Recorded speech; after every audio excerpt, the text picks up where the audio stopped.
Okay everyone, so now we are learning the namespace. Namespace is the combination of various classes. Whenever we are having the different classes and they are combined together at one place, so that is called the namespace. So namespace is the combination of classes. Let us suppose that we are having the multiple colors in the .NET and every color is having a class. Let us suppose that we are having a red color. Now red color is having the class. Let us suppose that we are having the black color. Now black color is also having the class.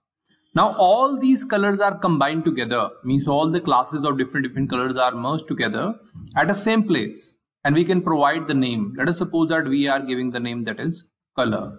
So here color is the namespace, and inside the color we are having multiple classes of red, black, blue. So this is the example which I am taking.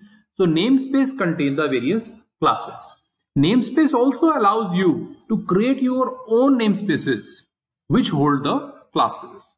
Let us suppose that I am a coder and I want to create 5 classes. Now let us suppose my name is Ankit. Now those 5 classes I want to combine together at one place.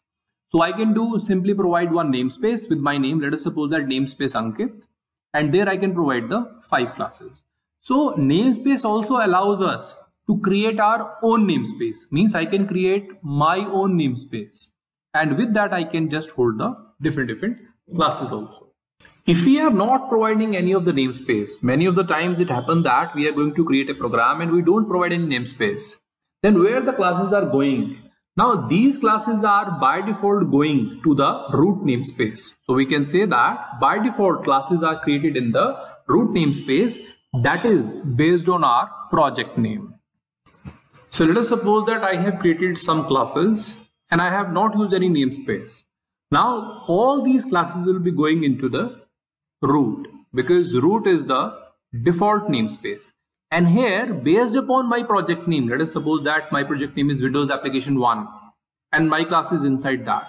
So based upon that, those classes will be present into the root namespace. So root namespace contain all the information of the classes based upon their project names. Now we are learning the syntax of namespace. So this is the syntax of namespace. First of all, we are going to provide the keyword which is namespace here. Then afterward we want to provide the namespace name. Let us suppose that we have used the namespace name as color. So we are writing here color. So this is the name of namespace. We know that this namespace is ending with the end namespace. So this is the inner and the outer area.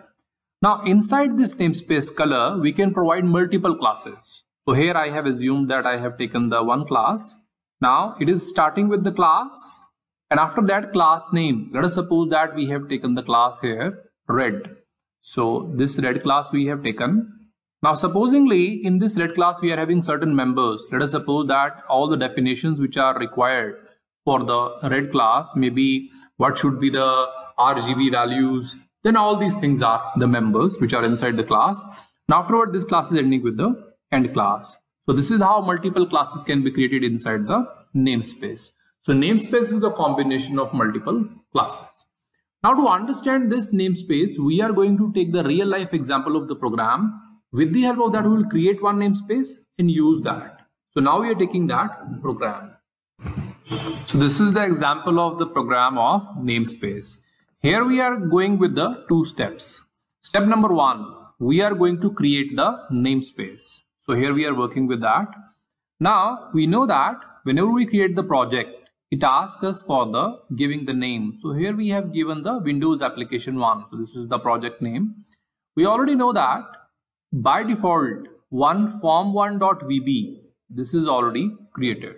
So here we are having the form. Now we are going to right click on the Windows application and we have added one class. So this is class1.vb. So right now we have created a class class1.vb. Now here we are on the code of class1.vb. Inside that we have created one namespace. So this is namespace Ankit. Let us suppose that I have given my name here and afterward ending with the end namespace. So this is like one block which is going to create the multiple classes. So namespace Ankit is going to take the classes now. Let us suppose that inside this namespace Ankit, we have created the class. So this is public because it can be accessed outside. class BTech. So this is one class.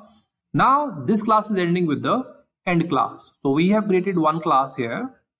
Now inside the class BTech, we have created one function here. So this is the function. Now it is having the public, means accessed outside. Sub means no return type, it is void.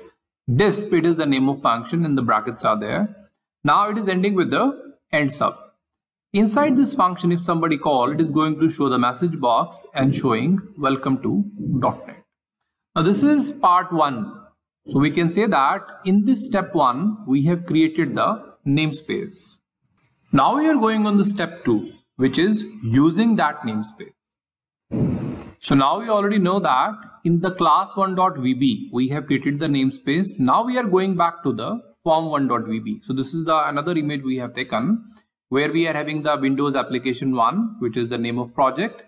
Then afterward, class1.vb, there we have created the namespace.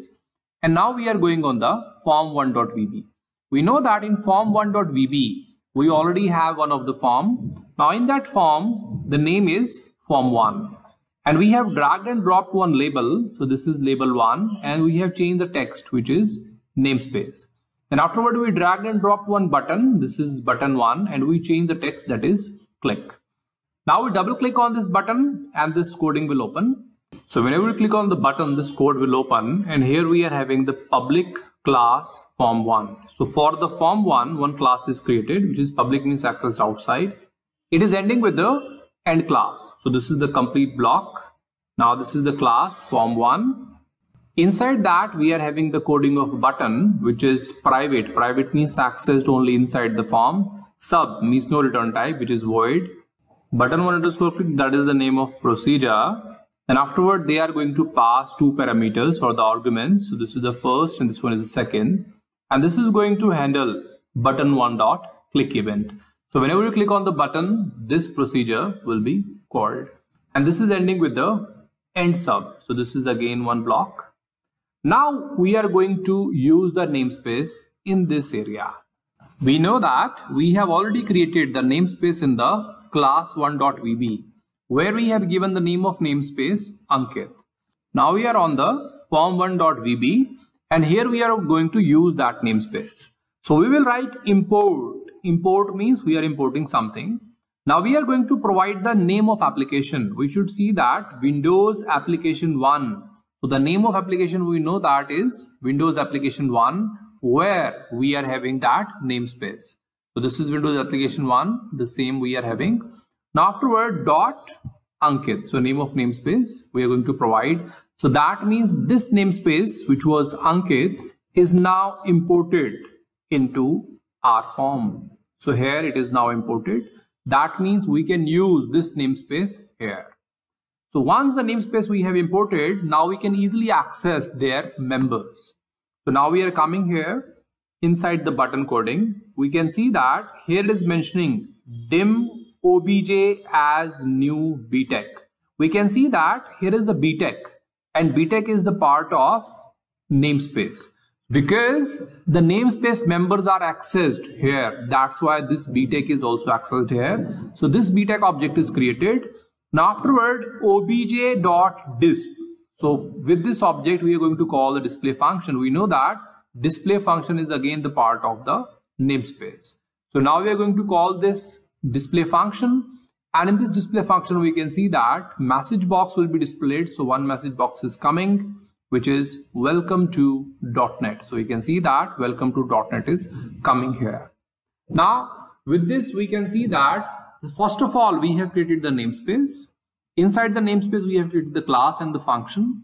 Now afterward we have used the namespace by using the word which is imports the name of project, which is Windows application 1 dot name of namespace, which is Ankit.